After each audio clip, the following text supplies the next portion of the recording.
Finance Minister Enoch Godongwana will give the medium-term budget policy statement on Wednesday. Government spending needs to be reduced because the economy is barely growing. Then we talk revenue collection, that's coming down. And on the export side, I'm afraid things have been very poor. So what are the risks when it comes to trying to balance a budget where there isn't any wiggle room? Luckily, we have Chris Hattingh from the head of policy analysis at the Centre for Risk Analysis joining me this morning. Chris, good to have you with us. It's almost an impossible quiz to try and figure out for the finance minister, trying to save, having to spend for infrastructure, but there just simply isn't money. What's keeping Chris Hattingh awake at night? Good morning, Gareth, and good morning, everyone. Good luck to those matriculants, and I think even more good luck to Finance Minister Godongwana and his team for what they need to deliver to the country on Wednesday in the medium-term budget policy statement. The major risks we're looking at tax increases for an already under-pressure middle class, possible VAT increase, although I think that's on the lower end of the likelihood in an election cycle, and then also possibly cutting some spending, maybe some non-essential items, non-essential salaries, that kind of thing. Maybe we'll see some cuts there, although that's also very unlikely. So at the moment, I'm looking at possible tax increases on sort of upper end income earners to help deal with some of the shortcomings, those gaps in the budget. But that, of course, doesn't necessarily mean that you get the reforms, the structural reforms that you need to get high economic growth. You can tap different sources of revenue. You can try and squeeze that tax rock that has already maybe been squeezed completely dry.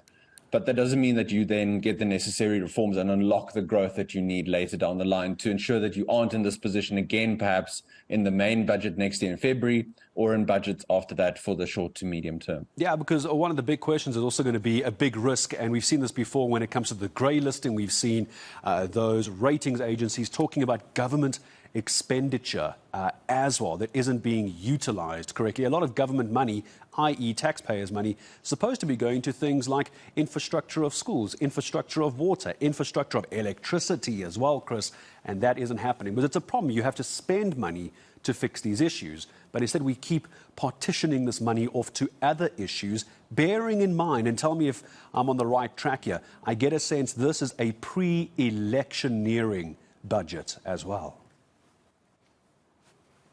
In all likelihood, when one looks at the various surveys that have come out in the last 2 to 3 weeks, we at the CRA are currently busy with our own polling, so it'll be interesting to see the results of how South Africans are feeling about the different parties. You look at the trend line of declining support for the ANC, especially, there's that appeal, as there would be to any party in that position, to want to tell citizens that they should continue to vote for you and you will continue to provide for their needs. You will continue to provide housing, education.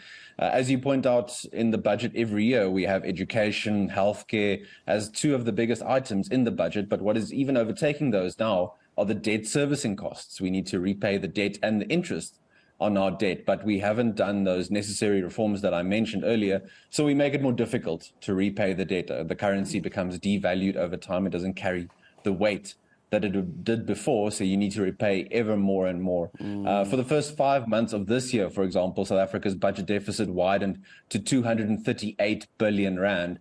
If you compare that, for example, to last year, that was 160 billion.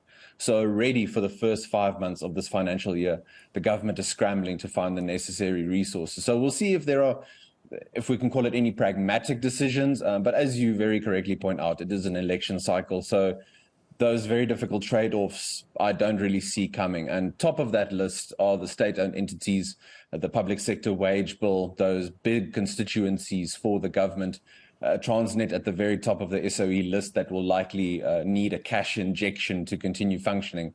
The government in this election cycle simply can't say no to those sorts of requests. Chris, then for the moment, I'm going to say thank you very much, Head of Policy Analysis at the Centre for Risk Analysis. And it's this point that we've spoken about before. It is an election year, or it's in an election cycle. It's not 2024, obviously. It's an election cycle that we're going into. So there's the pragmatism versus the electioneering, and what is going to get you votes, what is going to keep the power on, what's going to keep the water flowing. So as you look at this medium-term budget policy statement on Wednesday, later this week, just keep an eye out, take a listen to what could be an indicator of trying to get votes in as well. Perhaps it's time for the country as a whole to go into debt counselling.